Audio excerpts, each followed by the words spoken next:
El mundo está cambiando muy rápido. Lo que hoy era una novedad, mañana se habrá quedado en algo antiguo. Ese frenético ritmo que muchas veces nos hace preguntarnos ¿y qué será lo siguiente?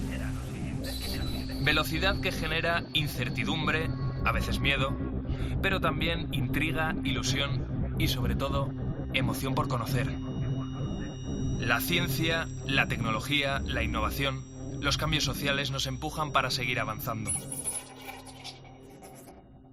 Soy José Ángel Cuadrado y si tú me preguntas ¿qué será lo siguiente? ¿Qué va a ser lo siguiente? Yo te respondo, esto es lo que viene. Hoy mismo vamos a lanzar a audiencia pública el plan de ciencia.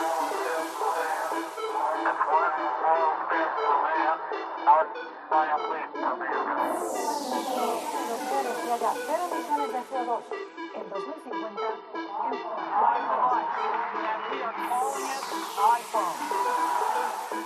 El comité ha llegado a una conclusión científica clara. Es una vacuna segura y efectiva. La tercera misión de SpaceX se ha acoplado con éxito. En COPE, José Ángel Cuadrado. lo que viene. Estamos aquí en lo que viene, en el programa de ciencia, de innovación y de tecnología de COPE. Si sigues habitualmente este programa, sabrás que el cerebro es una de las cosas de las que más me gusta hablar a mí, porque, en fin, la pregunta es ¿cuánto sabemos a día de hoy sobre el cerebro? La ciencia tiene este asunto como uno de los retos más apasionantes para los próximos, no sé, diría las próximas décadas, ¿no? Y es cierto que a día de hoy se sabe mucho más del cerebro que hace 10 años. Eso es una realidad, sobre todo gracias al desarrollo de la tecnología. Y eso con tecnologías como la inteligencia artificial, como la informática, en fin, eso va a ir cada vez más rápido, o en teoría es lo que se espera, ¿no? Óscar David Robles Sánchez, doctor en informática de la Universidad Rey Juan Carlos. Óscar, ¿qué tal estás? Bienvenido a Lo que viene. ¿Qué tal, José Ángel? Muchas gracias por invitarme. He cumplido, ¿eh? Óscar David. Eso es. Así hacemos un homenaje a tu madre, padres, ¿no? A tus padres. Bueno, oye, decía yo que conocer todo sobre el cerebro es uno de los retos más apasionantes para la ciencia. Tú no eres neurocientífico, sino que eres doctor, como he dicho, en informática. Y por el proyecto que tú estás desarrollando, que ahora vamos a contar en qué consiste exactamente, ¿qué porcentaje me dirías tú que se conoce a día de hoy del cerebro?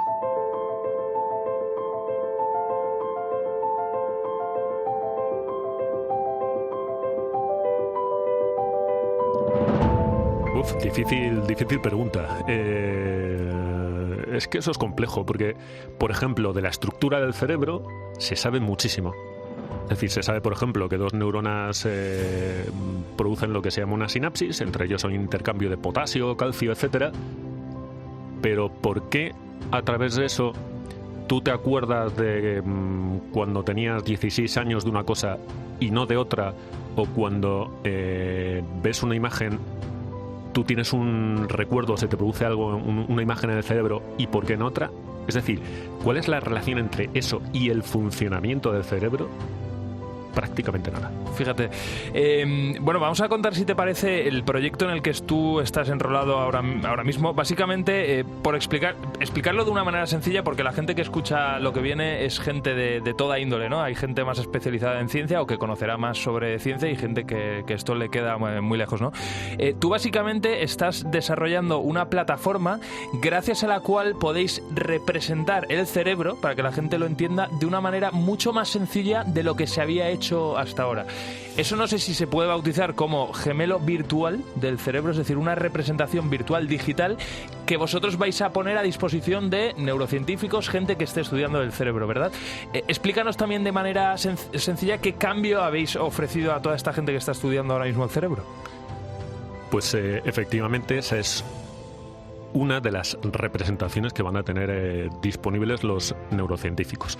Lo que nosotros les vamos a ofrecer es un marco, digamos, de trabajo visual, es decir, para trabajar viendo lo que uno está haciendo, viendo las estructuras del cerebro, viendo su funcionamiento, como un para todos, e intentando que se puedan ver cuando uno lo necesita las cosas con un nivel de detalle tremendo, cuando no lo necesita pues de forma más simplificada, porque ver las cosas con un nivel de detalle tremendo necesita de máquinas muy potentes, mientras que a veces te interesa a lo mejor poder trabajar con tu portátil mientras vas de un sitio a otro en tren o algo parecido. Y además también enganchar eso con ser capaces de ver cosas relacionadas con el funcionamiento del cerebro, por ejemplo, voltajes, actividad cerebral, cómo se propaga, etcétera. Oye, dentro de lo que puedas contar, Óscar, vosotros estáis trabajando ya, como decía, con neurocientíficos, gente que necesita entender qué le pasa al cerebro de una persona para ofrecerle un tratamiento, ¿no? Gracias a vuestra tecnología, ¿qué os han dicho esas personas? Es decir, ¿qué enfermedades ahora mismo del cerebro van a poder tratar mejor? ¿O en los próximos años, cuando vuestra plataforma haya crecido un poquito más? Pues mira, actualmente hay muchísimos avances en el Alzheimer. Por ejemplo, las sinapsis, que son las uniones entre las diferentes uniones entre dos neuronas, se sabe que se deterioran cuando aparece el Alzheimer. Es decir, el número de sinapsis se va reduciendo y se ve además cómo se van deteriorando. Pero, por ejemplo, el Virtual Brain Twin, que es el proyecto en el que estamos enrolados, va a estar trabajando en pacientes con esquizofrenia y también un poco con epilepsis.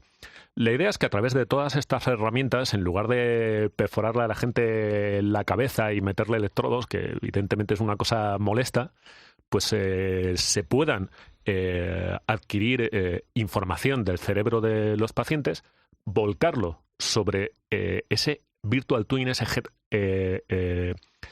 gemelo del cerebro, y entonces ponerse a estudiar.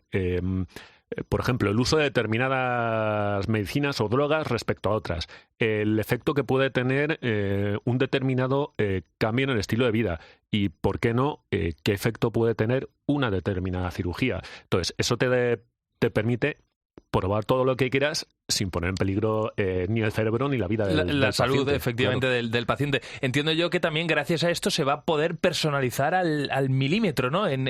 Porque tú mismo decías al principio de esta sección, ¿no?, entender por qué un cerebro en una persona, ¿no?, se comporta de una manera y no de otra, ¿no? Pero es que eso mismo te digo, porque yo cuando tengo delante una imagen a mí me evoca algo y a ti otra cosa totalmente distinta, ¿no? Así que gracias a vosotros también se va a poder personalizar.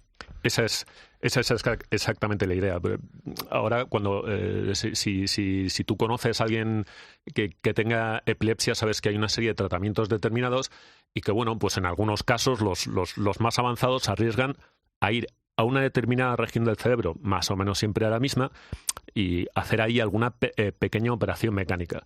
Con una cosa como esta, tú ya puedes personalizar, ir a las zonas del cerebro que realmente están afectadas, hacer pruebas y al final elegir la que tú estás viendo con el gemelo digital que va a dar el mejor resultado. Este es un proyecto, Óscar, que está siendo respaldado, va a ser respaldado por la Comisión Europea, porque entiendo yo que desde la Comisión Europea han visto una oportunidad de trabajar en un campo, como decía, el cerebro muy desconocido a día de hoy, o que se puede avanzar mucho más y que puede ser el futuro, ¿no? Aquí ya, claro, tú eres doctor en informática, pero al final estás trabajando con neurocientíficos, me imagino yo que estás trabajando con psicólogos, es decir, gente que se dedica a cuidar la salud mental de las personas. La salud mental es que va a ser uno de los grandes retos en los próximos años. Ya es el presente, es decir, cada vez hay más problemas psicológicos, la sociedad tiene más problemas. Lo hemos tratado aquí en COPE, de hecho, con una cobertura transversal que hicimos hace un tiempo, y eso va a ser lo que viene, ¿no? Con lo cual, contar con tecnología como la vuestra va a ser una ventaja. Sí, es así ya desde el 2013 que la Comisión Europea comenzó con el Human Brain Project. Fue un proyecto enorme de 10 años de duración. Como resultado se puso a disposición de toda la comunidad científica una plataforma con herramientas, datos, procedimientos, etcétera, incluso un atlas bastante avanzado de la estructura del cerebro, y la Comisión Europea entiende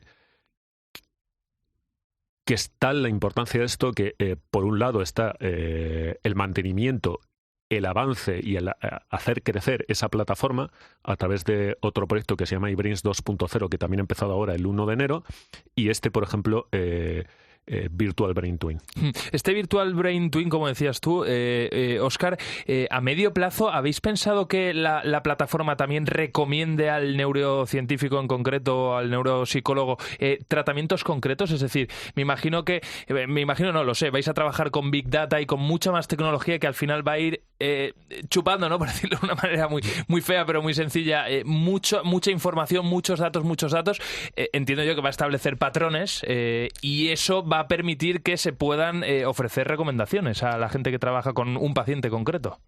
Eso ahora mismo, por ahora, no está contemplado, porque estamos realmente, como es tan poco lo que se sabe del cerebro, estamos en fases muy tempranas, pero indudablemente eso ocurrirá. De hecho, te tengo que decir que en estos proyectos también, por ejemplo, hay gente de la Politécnica, por ejemplo, pues toda la gente que trabaja con Guillermo Velasco, que ellos son los encargados de velar porque todo lo que se haga en el proyecto, no solo nosotros en la Rey Juan Carlos, sino todos los participantes estén pegados un poco al mundo real, entre comillas a la industria, es decir, que lo que hagamos vaya a ser transferible a hospitales, etcétera, etcétera. Entonces, dentro de todo ese trabajo, antes o después acabará surgiendo la utilización de inteligencia artificial, el análisis de Big Data, etcétera. También hay que tener en cuenta que con eso hay que ser muy cuidadoso porque estamos hablando de datos de pacientes y sabéis que en el ámbito de la salud hay muchísimas restricciones de tipo ético y de protección de datos porque evidentemente así es necesario. Pero yo me imagino que en el futuro, en un siguiente proyecto, me imagino que también se abordará. Óscar, ya por último, tú has dado una clave muy concreta y que además también la hemos tratado aquí en lo que viene, ¿no? Qué importante es que los proyectos que salen de las universidades o que están en los laboratorios efectivamente den el salto y se puedan comercializar. Comercializar en el buen sentido de la palabra. Al final es llegar, como tú decías, a hospitales, etcétera, ¿no? En este sentido, contar con el respaldo de la Comisión Europea ya os da una fuerza para que eso sea una realidad a medio plazo con lo vuestro. Sí, indudablemente. Cuando nos metimos en el Human Brain Project, pues eso fue algo que hizo el director de mi grupo, que es el profesor Luis Pastor. Pero claro, yo estoy aquí, pero detrás de mí, evidentemente, sí, hay un equipo detrás de mí o a mi alrededor, sí. Porque yo no soy más que uno más. Hay un montón de gente. Pues cuando Luis Pastor logró que entráramos en este proyecto, indudablemente el marchamo, entre comillas, de tener detrás a la Comisión Europea te da un empuje y evidentemente abre puertas. En general, cualquier proyecto financiado por la Unión Europea o por la Comisión Europea siempre es muy tenido en cuenta porque la verdad es que tengo que decir que son muy exigentes, ¿no? Para conceder un sí, que no se regala el dinero. Fíjate, no, realmente... yo esto no quiero hacer, desde luego, y menos en este programa, política ni debatir, pero cuando se habla con los fondos europeos, ¿no?, que se han asignado para esto, bueno, serán determinadas cosas. Desde luego, la mayoría de proyectos ahí tienen que apretar muchísimo. Mira, realmente el índice de proyectos europeos que se piden respecto al porcentaje que se conceden es tremendamente bajo. O sea, se piden muchísimos proyectos, la Comisión Europea concede muy pocos. Uh-huh. Nosotros al Human Brain Project pues fuimos de la mano de Javier de Felipe y su grupo. Javier de Felipe es probablemente uno de los mejores neurocientíficos, neurobiólogos que tenemos en España, en el CSIC y la UPM. Tiene un grupo de trabajo muy potente y claro, hay que juntar gente muy buena para lograr un apoyo tan fuerte como el que comenzó a dar la Comisión Europea. Está siendo un gusto, Óscar, escucharte aquí en lo que viene. No te quiero despedir, te había dicho la última, pero aún te voy a hacer... ahora sí que va a ser la última. Claro, hemos hablado del Alzheimer, ¿no? De tratar el Alzheimer casi con mayor precisión gracias a vuestra plataforma. La esquizofrenia, ¿no? La gente que nos está escuchando, que a lo mejor tiene alguna persona cercana o ellos mismos, ¿no?, con algún problema similar, ¿no? ¿A quién les podemos dar esperanza? Gracias a vuestro proyecto, ¿qué otras enfermedades van a poder tener quizá un mejor diagnóstico y un mejor tratamiento?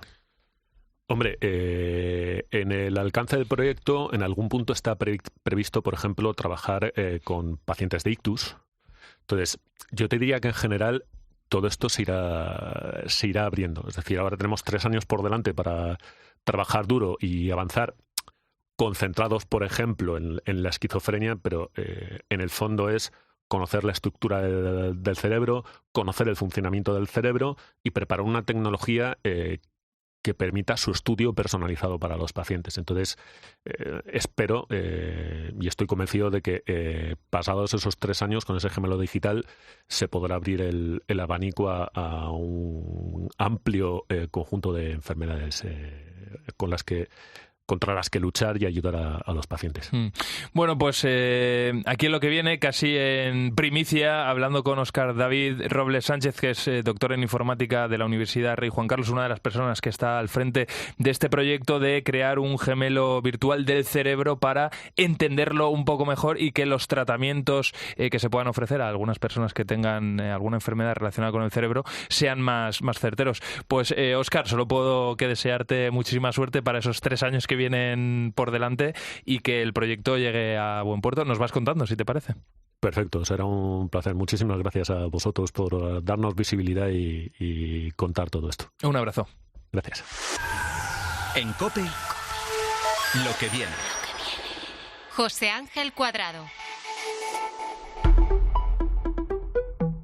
Pues si te pregunto cuáles son las plataformas que ahora mismo utilizas en tu día a día, me vas a decir que los medios de comunicación, echas mucho tiempo en COPE, o eso espero, y luego, por supuesto, redes sociales, Instagram, TikTok, son las que están pegando ahora más, y seguramente me digas también YouTube.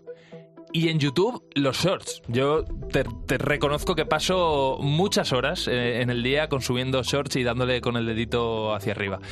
Bueno, esto seguramente a ti no te sorprenderá y tampoco te sorprenderá que te diga que YouTube se ha convertido a día de hoy en el segundo buscador más importante del mundo, por detrás de Google.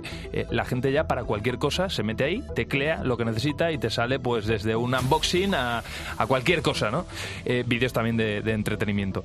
Así que, como esta es una de las plataformas más potentes a nivel mundial y es una de las plataformas que más va a crecer en los próximos años, hemos llamado a una persona que la entiende perfectamente y que de hecho vive de optimizar canales de YouTube de bastantes creadores de contenido. Y esa persona está aquí a mi derecha, le tengo mucho cariño, es Ricardo Miranda, el CEO de Miravisión. Ricardo, ¿qué tal? ¿Cómo estás? Bienvenido a Lo que Viene. ¿Qué tal, Cuadrado? Bueno, yo encantado de estar aquí. Me hace mucha ilusión estar juntos nuevamente y poder conversar de las cosas que tanto nos apasionan, que es el futuro, el mañana. Desde luego. Oye, una pregunta muy directa. ¿Tú trabajas con esta plataforma? ¿Te ganas la vida gracias a ayudar a gente a que presente sus contenidos y llegue a la gente?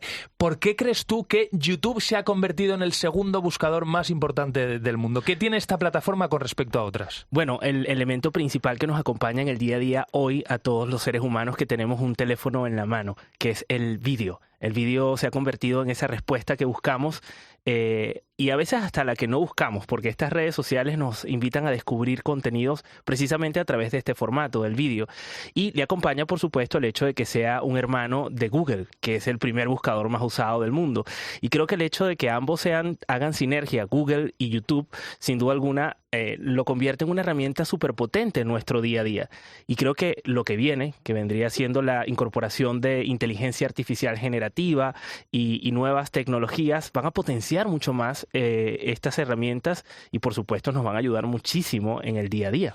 Oye, vamos a hablar de YouTube desde dos perspectivas, desde un usuario que consume, ¿vale? Sí. Vídeos en esta plataforma, y luego también vamos a dar algún tip para creadores de contenido, porque a lo mejor hay gente que nos está escuchando que crea su propio contenido, hace vídeos sobre determinadas temáticas, ¿no? Lo primero, Ricardo, ¿por qué yo abro YouTube y todo lo que me aparece son vídeos que realmente me interesan, macho? O sea, a mí me enseña cosas de fútbol, me enseña cosas de tecnología, me enseña cosas de ciencia. ¿Ese algoritmo qué pasa? ¿Lo sabe todo sobre mí o qué? Bueno, sí, es el bendito algoritmo, ¿no? Ese que no tiene cara, que no tiene rostro, pero que está en nuestro bolsillo, nuestro espía consentido, que es el teléfono, que rastrea prácticamente todos nuestros pasos. Los algoritmos se convierten en ese compañero que no tiene rostro y que de alguna manera sabe todo sobre nosotros y nosotros casi nada acerca de él. Esa es la razón por la cual cuando tú te metes en las redes sociales sociales, te sorprendes con cosas que te gustan, ¿no? Que resuenan contigo, porque el teléfono es capaz de transmitir esa información tuya en el día a día, a dónde vas, qué visitas, cada vez un poco más limitado para las redes sociales, también hay que admitir, pero aún así las redes sociales logran pues burlar un poco estas dinámicas que se han impuesto para proteger nuestra privacidad y terminan sabiendo más de nosotros que nosotros de ellos. Esa es la razón por la cual ese rastreo se convierte en contenido que resuena con nuestros gustos e intereses. Pero es fácil salir, hablo de YouTube, de ese bucle, te lo digo porque yo, por ejemplo, estoy cansado de entrar en Netflix, no te hablo de YouTube ahora, hablo de Netflix, ¿no? Y de que me enseñe como unas recomendaciones que digo, joder, es que me apetecería descubrir otras cosas. ¿Eso es posible hacerlo en YouTube? ¿Hay alguna manera? Sí, dale el teléfono a tu hija. Se metas un rato, ¿no? Y pura Peppa Pig. Yo no lo he probado todavía porque tiene 1 año, así que... Pero sí. O sea que hay que empezar a consumir contenido que está fuera de tus intereses habituales para que se abra un poco, ¿no? Sí, sin duda. Yo creo que ese es un buen ejercicio, porque además es como funciona la vida misma. Cuando tú te consigues gente fuera en la calle, tú no puedes bloquearla, tú no puedes ignorarla. Es decir, incluso te consigues con opiniones que no resuenan contigo. Por lo cual creo que hacer el ejercicio consciente de tratar de buscar otras cosas puede también abrirnos otros caminos. Pero ya te digo, estos algoritmos están tan afilados que son hasta capaces de predecir qué cosas hasta nos pueden gustar. ¿Sabes? Tú, no sé si es que nos escuchan porque no tengo ningún tipo de indicio de eso, ni prueba, pero dices pádel y ya al día siguiente ya tienes a tope pádel en YouTube, en Instagram y en TikTok, sobre todo TikTok, que me parece como el más sorprendente, por no decir invasivo. Sí, tal cual. Oye, eso como usuario, como creador de contenido, imagínate, vamos, yo por ejemplo subo contenido a mis redes sociales, también tengo un canal de YouTube propio, ¿no? Que no le doy mucha bola, pero subo algún vídeo. Pero le vamos a dar bola. Vamos a darle bola. Danos 3 tips, macho, para que tu contenido tenga, no sé, más alcance, podríamos decirlo. Sí, voy a hablar específicamente de YouTube, que es a lo que me dedico. En YouTube, mucha gente piensa que YouTube es subir un vídeo y hasta luego maricarme, es decir, que YouTube se encargue de distribuirlo. Y no funciona así. Si tú realmente quieres que que tengas más alcance en esta plataforma como creador, te recomiendo conocer cuáles son las partes que componen un vídeo de YouTube. Es muy fácil, te metes en Google y pones cuáles son las partes de un vídeo de YouTube y te va a aparecer un post mío, por cierto, de primer lugar, muy bien posicionado. Y ahí te voy a contar hecho ya la publi. Sí, y contarte que las partes son, en primer lugar, una miniatura. Tú puedes tener a tu primo Steven Spielberg haciéndote los vídeos, pero si no tienes una buena miniatura, nadie va a entrar a ese vídeo, por lo cual no vas a tener visualizaciones suficientes. Realmente tienes que crear un póster de película que, considerando que va a estar compitiendo con muchas miniaturas, pues debe llamar la atención. Y cuando llame la atención de ese usuario y haga clic, se convierta precisamente a ti, a tu contenido. Luego viene el título, súper importante, un título que responda a la promesa que se responde en tu vídeo. Recordemos la premisa por la cual iniciamos esta sección, y es que YouTube es el segundo buscador más usado del mundo. Entonces, si en ese título del vídeo tú resumes esa promesa, créeme que vas a tener más posibilidades de aparecer en los primeros resultados de búsqueda. Luego está la descripción. La descripción es un bloque que, si bien la gente no lee las descripciones de los vídeos... Pero es el SEO, ¿no? Eso es SEO, eso es el SEO de YouTube. La descripción de un vídeo de YouTube además conecta con Google. Todo lo que tú metas allí alimenta al buscador de Google. Y luego tienes otras partes que tienen que ver con las etiquetas, que son las frases que usa la gente para buscar concretamente ese contenido. Entonces, me pasa muchísimo que, por ejemplo, llevo el canal de YouTube de un comediante venezolano que está radicado en Miami, que es uno de los más grandes comediantes hoy en día de Latinoamérica, se llama George Harris, y nos sorprende porque cuando empezamos a optimizar ese canal nos dimos cuenta de que la gente buscaba George con Y. O sea, ¿por qué? Porque la gente escribe mal, escribe tal cual incluso como habla, por lo cual esas etiquetas, esas frases mal escritas van en esa sección de las etiquetas, porque además las etiquetas de YouTube no las ve nadie, es decir, son invisibles, solo las ve el creador y bueno, se pueden ver con herramientas, etcétera. Y luego están otras partes que ayudan a la retención de la audiencia, como las pantallas finales, que son esas pantallas que cuando termina un vídeo te invitan a ver pues más del canal, las tarjetas que te dan información, los subtítulos, y lo que viene, que me parece súper interesante, es que YouTube va a tener la oportunidad va a darte la oportunidad de poner pistas de audio en otro idioma. Ya sucede, si visitas el canal del youtuber más famoso del mundo, que es MrBeast, te darás cuenta de que puedes seleccionar el audio, el idioma del audio, porque le mete doblaje. Qué bueno esto. Entonces, eso te va a permitir a ti, sin necesidad de abrirte varios canales, porque era lo que hacían los youtubers hasta hace nada, abrirse uno en español, otro en inglés y tal, tener un solo canal y en ese mismo vídeo acumular todas las visualizaciones de todos los países en los que tú configures ese audio, pues, con ese idioma. Y luego está lo otro que viene, es el test ABC de las miniaturas. ¿Qué es lo que tú decías? Qué importante hacer una buena miniatura, claro, colocarla. Y esto es buenísimo, Cuadrado, porque tú vas a poder subir hasta 3 miniaturas distintas para ver cuál funciona más. Y la que funciona más de manera automática, él la va a seleccionar como la miniatura predeterminada. Y eso va a potenciar mucho más las posibilidades de que YouTube te posicione y que también te recomiende. Por lo cual, las recomendaciones son prestarle atención a cada una de las partes de tu video de YouTube, más allá del vídeo, que por supuesto debe ser de calidad, porque hoy en día el usuario premia la calidad del contenido. Qué bueno, macho. Oye, una última pregunta. Vamos a hablar, si te parece, también de lo que viene. Has dado ya alguna pista de hacia dónde va a ir la plataforma, pero yo quiero que... Yo sé que tú te imaginas la vida, ¿no?, en los próximos años. Quiero que me digas si ves que dentro de 5 años, por ejemplo, una persona como yo en mi casa, voy a ponerme unas gafas de realidad virtual y sin la necesidad de tener una televisión o un móvil delante voy a poder consumir vídeos de YouTube. ¿Eso va a ser una realidad o no? A mí me cuesta muchísimo cada vez más predecir el futuro. Yo te digo que tú y yo somos unos grandes apasionados por el futuro. Llegamos a trabajar incluso juntos en esa área, en televisión. Y yo creo que hace 5 años uno podía decir, bueno, es que el futuro va a ser de esta manera. Pero es que de repente nadie vio venir la inteligencia artificial generativa. Y quién sabe qué cosas pueden no podemos ver venir en el futuro, por lo cual yo soy un poco más cauto porque creo que cada vez es más complicado tener ese tipo de predicción. Yo sí creo que hay cosas que sí nos van a cambiar y que no estamos viendo y que quizás no tienen que ver necesariamente con el entretenimiento. Por ejemplo, la salud, la capacidad de identificar mucho mejor nuestra salud a través de la inteligencia artificial y de predecir incluso enfermedades y de curar, me atrevería yo, enfermedades que hasta hace nada no tenían solución. Y esto se va a deber a la inteligencia artificial. Ese va a ser un campo que sin duda va a revolucionar muchísimo o va a ser revolucionado por la inteligencia artificial. No estoy seguro del tema de las gafas porque creo que es complicado.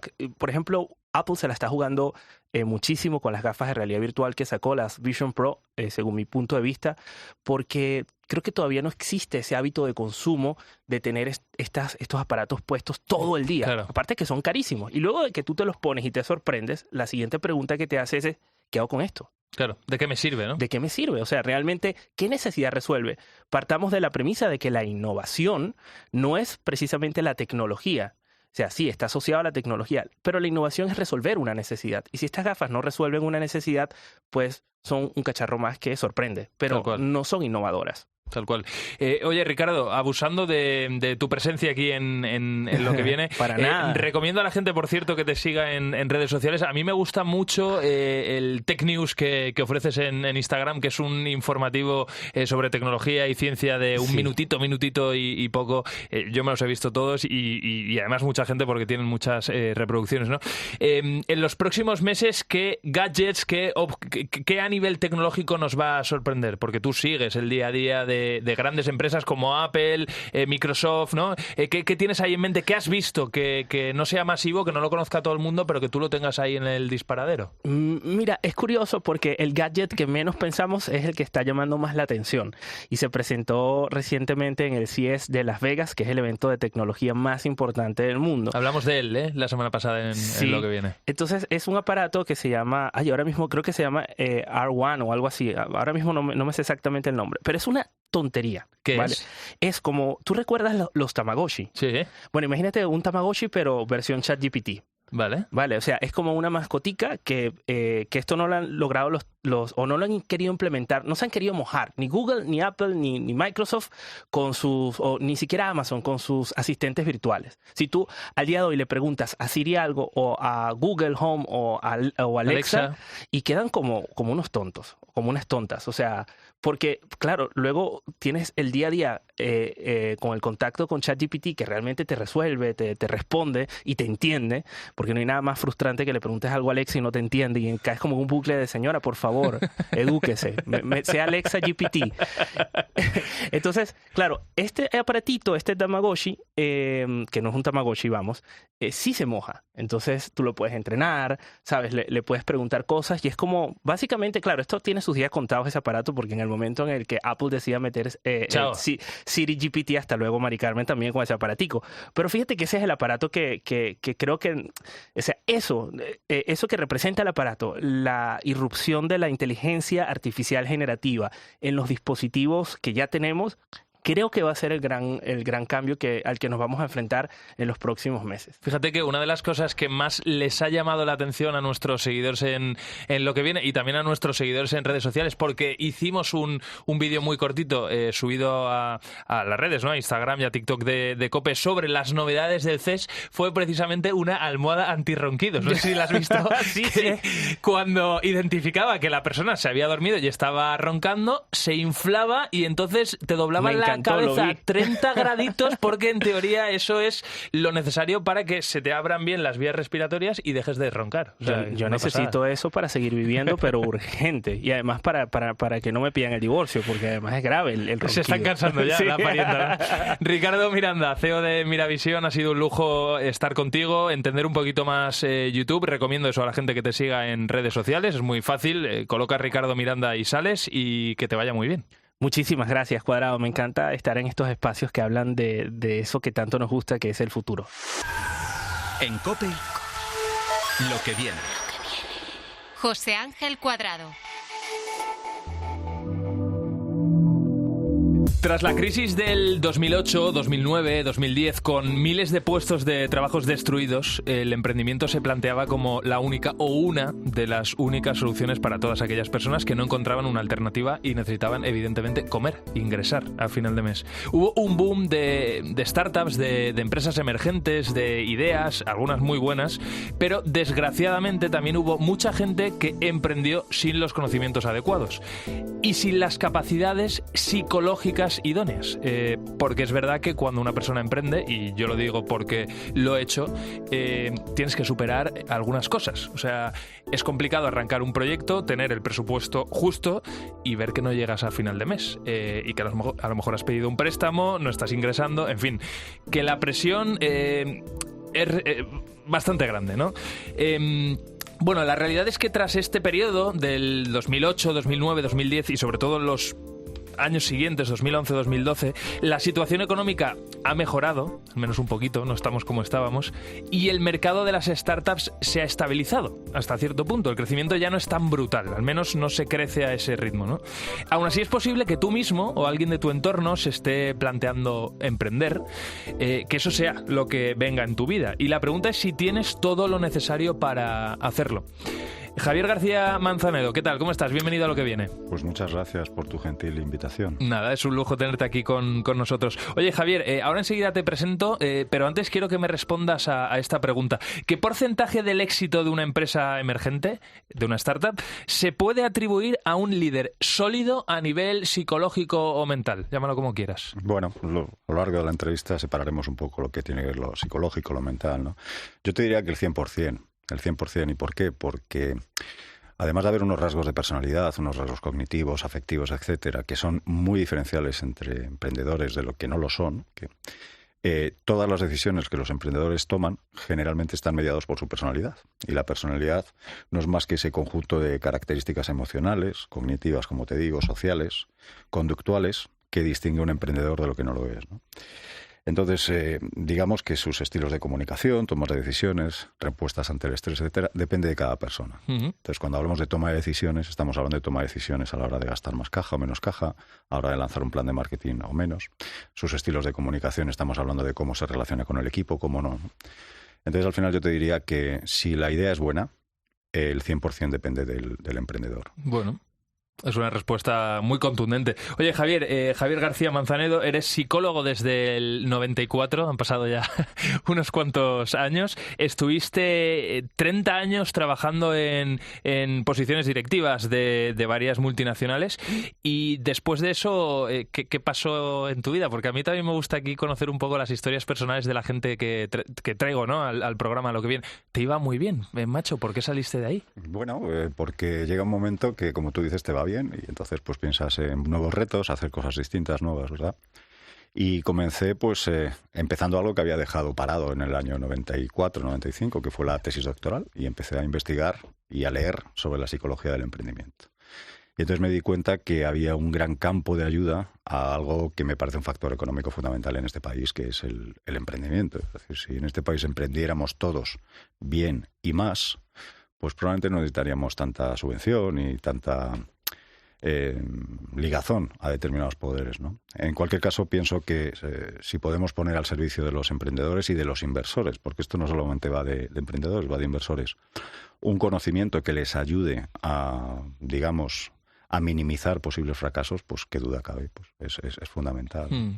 Y ahí empecé, investigando todo el tema de la psicología de la personalidad. Me di cuenta que en España pues no está todo lo avanzado que en otros países, pero que sí que está avanzado y que se pueden hacer grandes cosas, como ahora veremos.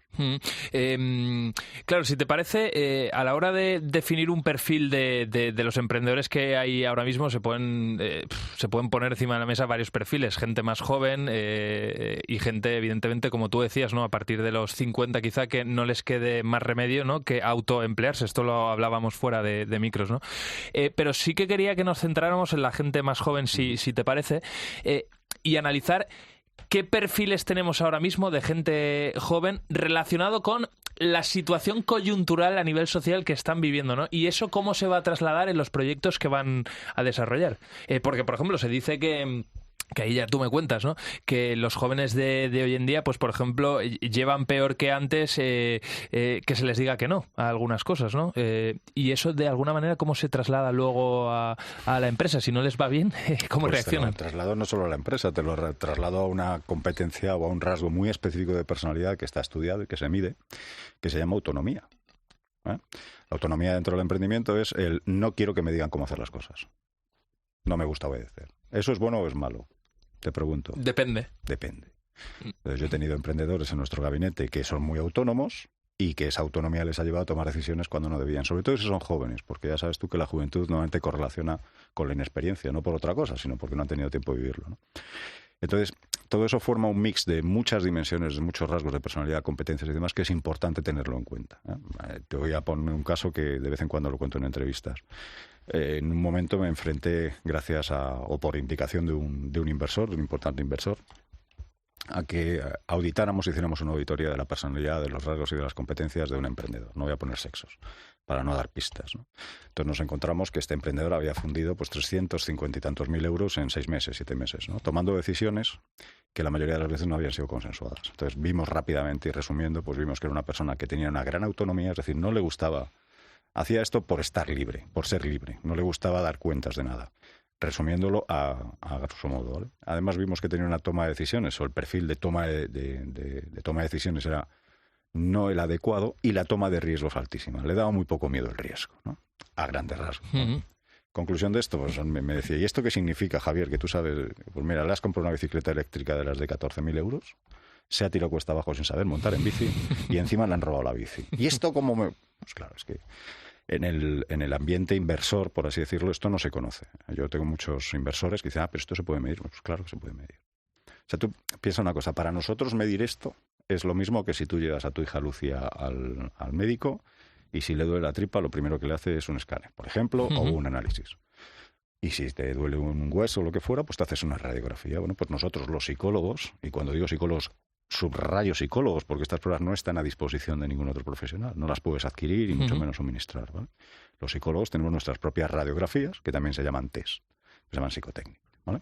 Entonces, a través de estos test psicotécnicos que se basan en la psicometría, nos permite dibujar unos perfiles en función de muchas dimensiones que ya se han venido a estudiar, que correlacionan positiva o negativamente con el emprendimiento, y nos permite hacer una radiografía de esa persona, cómo va a reaccionar de acuerdo a su personalidad, a sus competencias / conocimientos, cómo va a reaccionar ante determinadas circunstancias. Si esa reacción es la que suponemos es la adecuada al entorno emprendedor, no hay problema. Si no es la adecuada y si tiene cierta tendencia o poca tolerancia al riesgo, pues ya sabemos que es una persona que tiene que estar, digamos, pues un poco más vigilada, entre comillas, o determinar qué tipo de decisiones puede tomar él o no. Eso está muy bien. Oye, Javier, si hablamos de emprendedores jóvenes, ¿no? Me imagino que muchos de ellos tendrán como referentes a otras startups o a otros emprendedores como, por ejemplo, los que han fundado Blue Banana, que son las sudaderas estas de la X, seguro que mucha gente sabe de lo que hablo.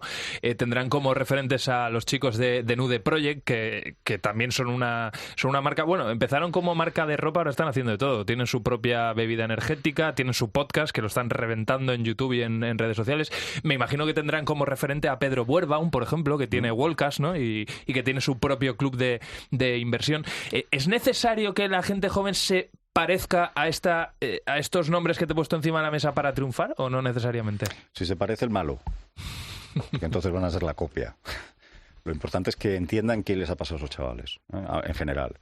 Esos chavales tuvieron una idea y afortunadamente, te lo digo como lo dice Ray Dalio, no lo digo yo, venían bien cableados para llevar esa idea adelante. Alguno que conozco, no a todos, pero alguno que conozco, es gente muy abierta a los consejos. Y es gente que pregunta. Y es gente que se deja asesorar. Eso es fundamental en cualquier cosa, en cualquier ámbito de la vida. El preguntar y saber asesorarte. Saber rodearte de gente potente que te acompañe, sobre todo si eres joven. Y luego, obviamente, pues muchos de ellos ya en el específico punto de su negocio pues lo han hecho muy bien, han sabido generar una serie de valores vitales, etcétera, etcétera, y han sabido unir a una marca, y esa marca es la marca de la ropa, y entonces el que lleva la ropa se identifica con esos valores.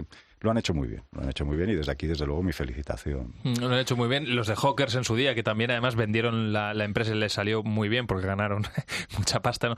Te digo una cosa, mi pepito grillo en este programa es Rafa, nuestro técnico, que lo tengo al otro lado, y cuando me está sonriendo, asintiendo, eso significa que la cosa va bien, le está pareciendo interesante, como me está pareciendo a mí esta entrevista. Oye, Javier, si te parece, vamos a hablar de la gente más senior de esta sociedad, porque claro, hablas de emprender, la gente joven, no, es que estamos en un país en el que mucha gente a partir de los 45 o 50 años de repente se queda sin un trabajo y dice, ¿qué hago con mi vida? ¿Por dónde empiezan todas estas personas o por dónde deberían empezar? A ver, aquí hay 3 formas de emprender, con más o con menos riesgo. Digamos que el emprendimiento puede suministrarte con más o con menos riesgo. Entonces, en función de tu etapa vital que estés, puedes asumir más o menos riesgo, ¿no?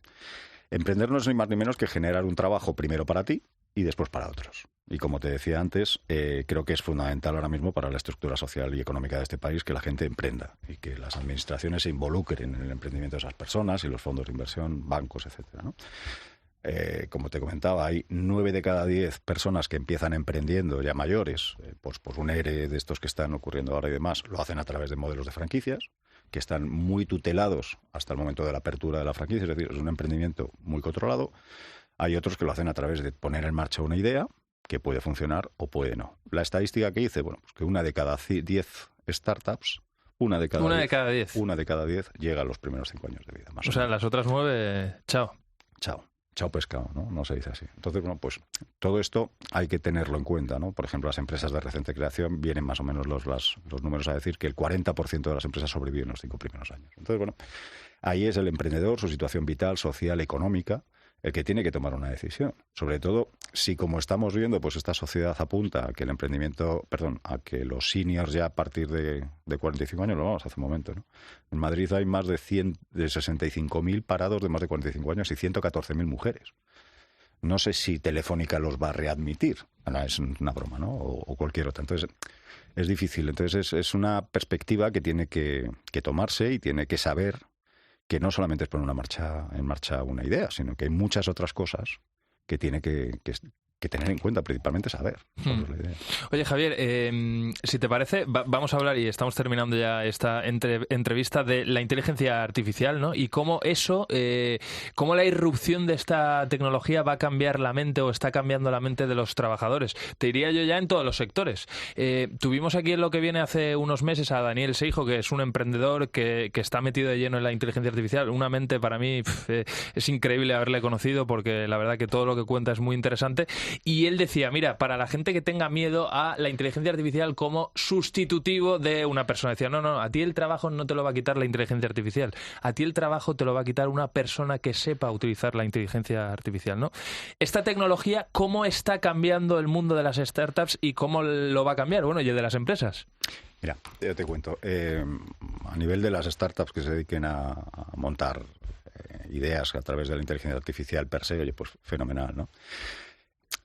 La inteligencia artificial, como cualquier otra inteligencia, no puede competir con la inteligencia humana, ¿eh? Nosotros, por ejemplo, medimos dos grandes puntos cognitivos en el emprendedor, tanto la inteligencia emocional, que es cómo me manejo yo conmigo mismo, cómo me manejo con los demás, y como decía Goleman, cómo pongo esa emoción a trabajar en pro del emprendimiento, la inteligencia general, factor G, que todos lo sabemos. Medimos una serie de rasgos de personalidad que tienen que ver fundamentalmente con cómo las personas toman esas decisiones y una serie de rasgos más cognitivos que fundamentalmente, como te digo, es creatividad e inteligencia, ¿vale? Todo eso lleva un flavor que es el flavor humano, que es la capacidad que yo tengo de tomar decisiones, el ser actancial, perdona que entre en terrenos. La inteligencia artificial no. La inteligencia artificial obviamente te va a acelerar procesos, te va a dar más información, etcétera. Al final, lo que nos vamos a encontrar detrás es una persona que tiene que tomar una decisión. ¿Esa decisión en qué se basa? En conocimiento, competencias, actitudes. Es decir, la inteligencia artificial no me va a decir cómo yo tengo que liderar un equipo, cómo tengo que dirigir una reunión, cómo es mi toma de decisiones, cómo es mi perfil de liderazgo, cómo planificarme y ordenarme. Me podrá decir qué es lo que tengo que hacer para seguir unos estándares y que aquello triunfe. Pero primero tendré que conocer cómo me planifico yo, me organizo, cómo tomo yo decisiones, para a partir de ahí tener una persona que te acompañe y que pueda ir tomando esas decisiones. Uh-huh. El otro día, fíjate, hablaba con un gran mentor y amigo, que es Jesús Alonso Gallo, a los que desde luego les recomiendo que le sigan si pueden. Me decía, yo le preguntaba, oye, ¿por qué crees tú que fracasan los proyectos de emprendimiento? Más de 70 inversiones a sus espaldas tiene. Y me decía, por las personas, por cómo se lleva el equipo de socios, ¿no? Entonces esto me recordó un punto importante que también me contaba otra gran emprendedora, y cuando digo emprendedora te repito lo de antes, 7 de cada 10 personas que llegan al gabinete son mujeres. La primera mujer que dirigió un fondo de inversión en España, Tarin Andersen, me decía, el 95% fracasan por las personas.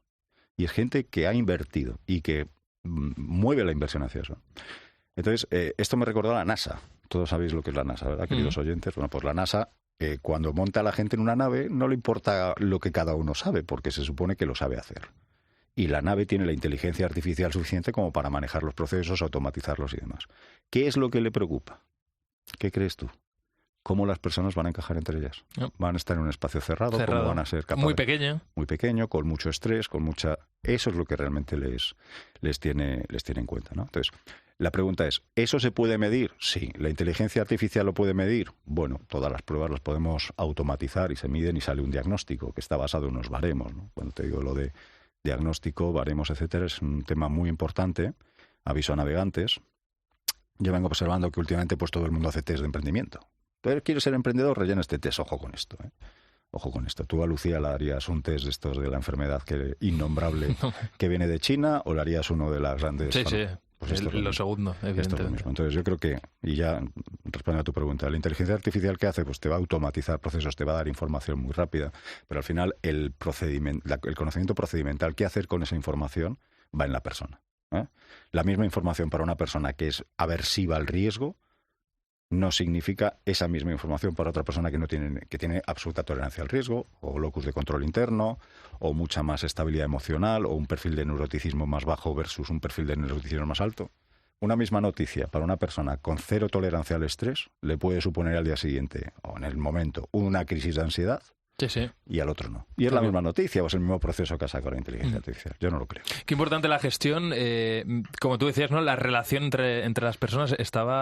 Mientras decías esto, Javier, me estaba acordando de la película de La Sociedad de la Nieve o la de Viven, ¿no? Que la he visto recientemente, misma, ¿no? Y que es la misma historia, ¿no? Y cómo ese grupo de personas estuvieron esas semanas conviviendo y cómo lo gestionaron de bien, ¿no? Cómo entre ellos trabajaron para al final poder soportar más de 70 días, si no recuerdo mal, en esas circunstancias adversas tan bestiales, ¿no? Y cómo lo hicieron, que eso puede servir como ejemplo. Javier, una última Pregunta, tú hablabas de la importancia de poner a la persona en el centro de todo. Hemos hablado también de eso aquí en lo que viene y cómo el futuro para toda aquella empresa que quiera sobrevivir y que quiera evolucionar debería ser poner precisamente a la persona en el centro de todo, porque es el motor de toda organización, ¿no? Javier García Manzanedo, recomiendo a cualquiera que te busque en redes, que estás ahí y a través de esos perfiles pueden encontrar las numerosas empresas que tienes en las que estás trabajando. Una de ellas que, como hemos contado, ayuda a los emprendedores y también a los fondos de inversión, ¿no?, a identificar esos perfiles y cómo son los chavales, sobre todo.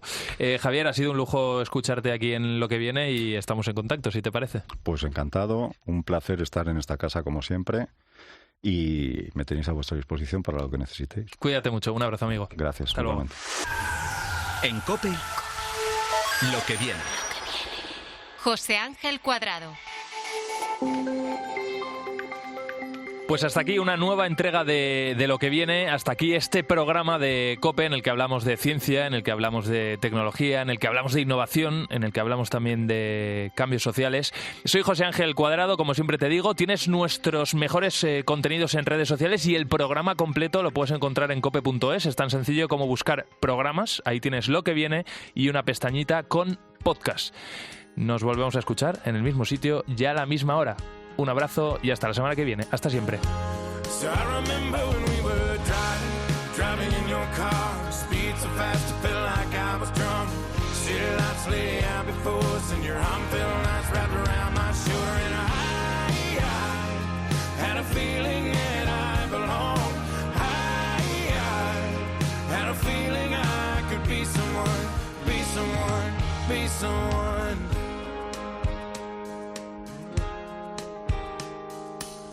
Got a fast car, we go cruising, entertain ourselves. Still ain't got a job, so I work in the market as a checkout girl.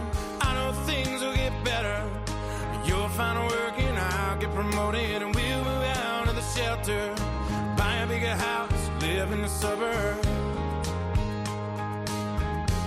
So I remember when we were driving in your car, speed so fast I felt like I was drunk. City lights lay out before us, and your arm felt nice wrapped around my shoulder. And I had a feeling that I belonged. I had a feeling I could be someone, be someone, be someone. You got a fast car, I got a job that pays all our bills. You stay out drinking late at the bar, see more of your friends than you do your kids. I'd always hope for better, thought maybe together you and me'd find it. I got no plans, I ain't going nowhere. Take your fast car and keep on driving. So I remember when we were driving in your car, speed so fast I felt like I was drunk.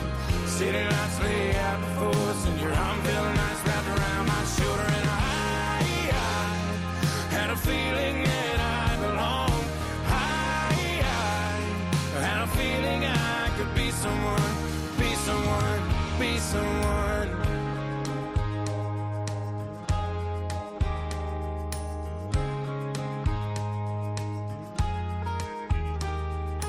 You got a fast car.